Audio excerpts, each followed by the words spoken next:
All right, hey everybody. My name is Milo Pierwola, and I feel like today I have to stand up for a lot of the different criticisms that I've been getting from the very beginning.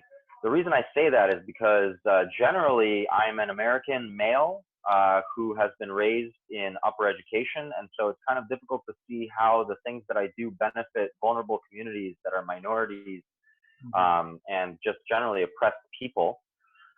So I really wanted to kind of go back in time a little bit and talk about my childhood, which I think can give you a little bit more understanding of where I'm coming from. So I was born into a communist regime in Poland back in the 80s, and I grew up half of my life or half of my childhood. I grew up in a country where there was lines for food, and if you went to the stores, the shops were literally empty.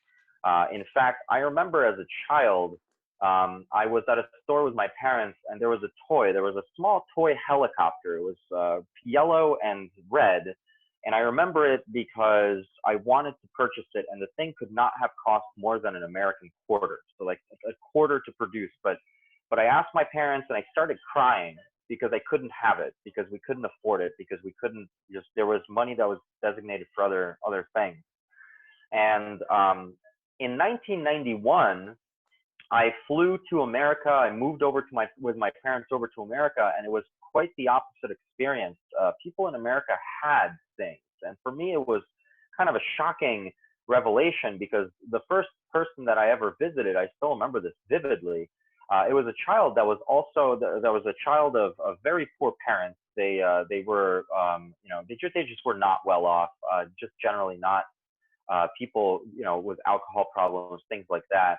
And yet, when I walked into the child's room, it literally looked, he had more toys than I've ever seen in my entire life. Like I almost felt afraid to walk through the door because it seemed to me like I was doing something I should not. And so there was a conflict inside of me because I was born into a country where you were told what to do. You did what your parents did or what the municipality that you were part of required you to do, and there was no other option. And if there were, it was just you won the lottery. Whereas when I came to America, it was quite a different scene. In America, you can be whoever you wanted to be. You could be an astronaut. You can be a president. Stop me if you hear this, if it's familiar, because it is. This is what we're told as children. And so there was a massive conflict. I came to this community and this society with the perspective of understanding what it's like not to have things. And then also coming up as an immigrant in the United States with an accent and with a lot of ties to my previous culture that looked pretty funny to people. Of course, I was bullied. So I was raised sort of to understand the trials and tribulations of people who are oppressed. And yet I was raised in this idea that if you believe it, you can do it. And I decided, based on the evidence that was presented in front of me, that I would take that to heart absolutely, that I would behave as the right person, that I would be Captain Planet, that I would be the superhero and make the right choices, even though the entire world was burning down. And that was the most important thing to me, to kind of follow this ideal advice that we had. And in spite of not having any type of resources. So I went through college, I went through university, and I went and became a lawyer, and I became incredibly depressed as an attorney, and have ultimately quit because I found out that as an attorney, I was unable to create the type of change in the world that I was told my entire life that I could create through popular media. So one thing that I want to explain is, right now we had a project in Iraq. And that project, we constructed the first ever climbing school in the history of the country. We are now constructing a climbing wall in the country as well.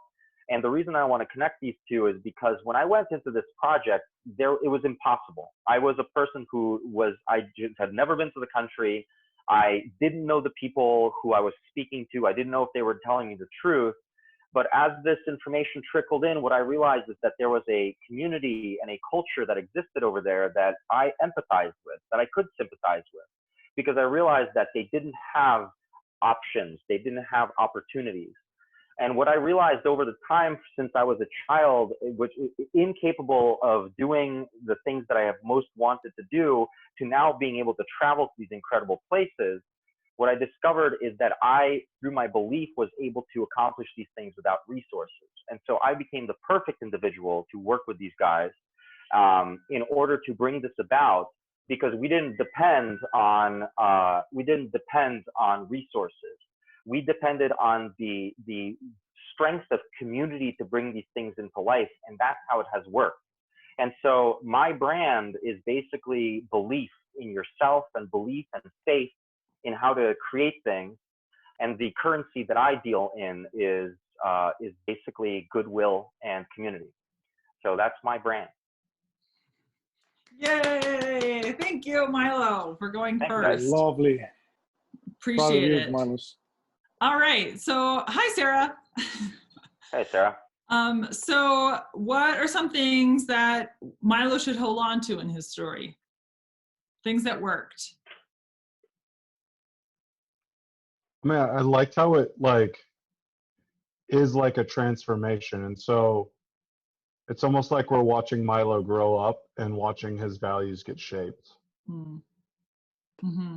So we start with were you born in Poland? Like, I imagine all of those black and white Ellis Island pictures of for some reason you in the 1950s, this image just popped into my head of really high knee socks and short shorts and I don't know, jacket, but I have a picture of my grandfather at Ellis Island, but yeah. And also I don't know how every immigrant in the US either becomes a doctor or a lawyer.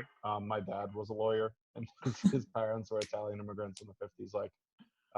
It's you follow these I was the stereotypical story of this person, and here's how this figure emerged from this everybody telling me how I should be. And this is something I relate to, maybe a lot of people do.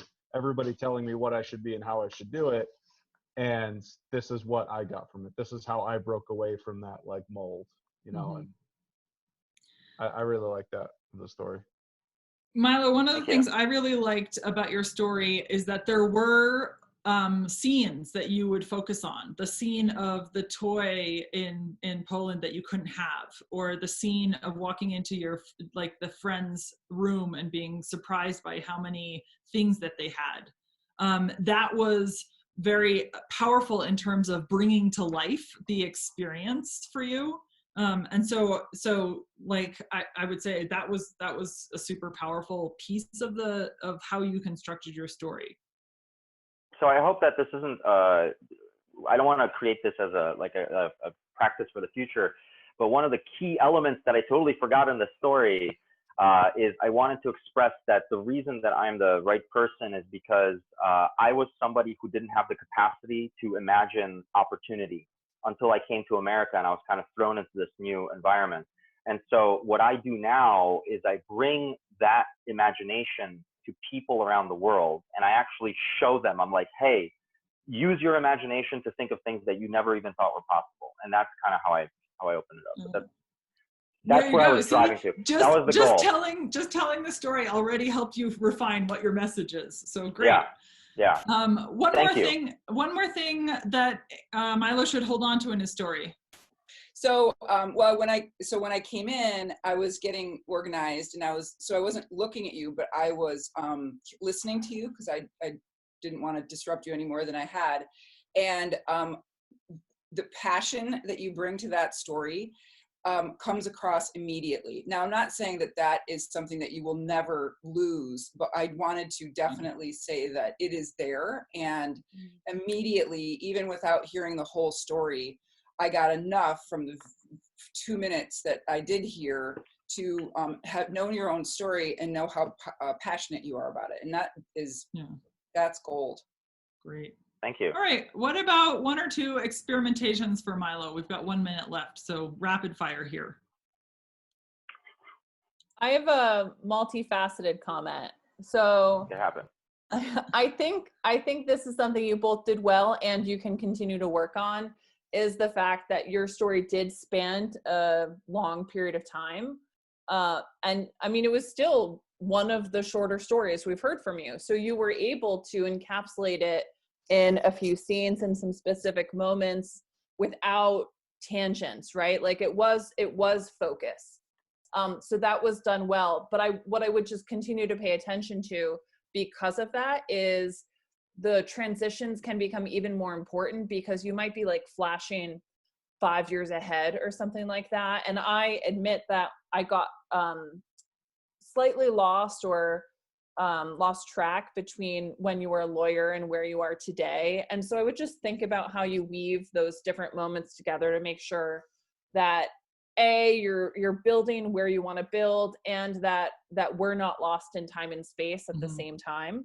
And then one other unrelated note is you started to lean on the word basically at the end of your story. You said it a few times, and I think it just undermined the value of what you were saying. So just pay attention. Approximately 23 seconds, I panicked. So I just want you guys to know that. Yeah. Pablo. Yeah. So, Milos, I relate in a lot of verticals with you. And I feel that the one that you probably already, because it comes so natural to you to mentor people, and to me that's extremely valuable. It's actually precious, because if you consciously are conscious and unconsciously helping people that as you said, are in need. In my own experience, I grew up without that, and also trying to see a figure where I can actually relate to. And there is a lot of people like me. And when I see a person like you, it's just like, unbelievably beautiful. So I think that if you have a strategy focus on that, great for you. But if you don't, maybe you should search on that realm. That's it. Okay.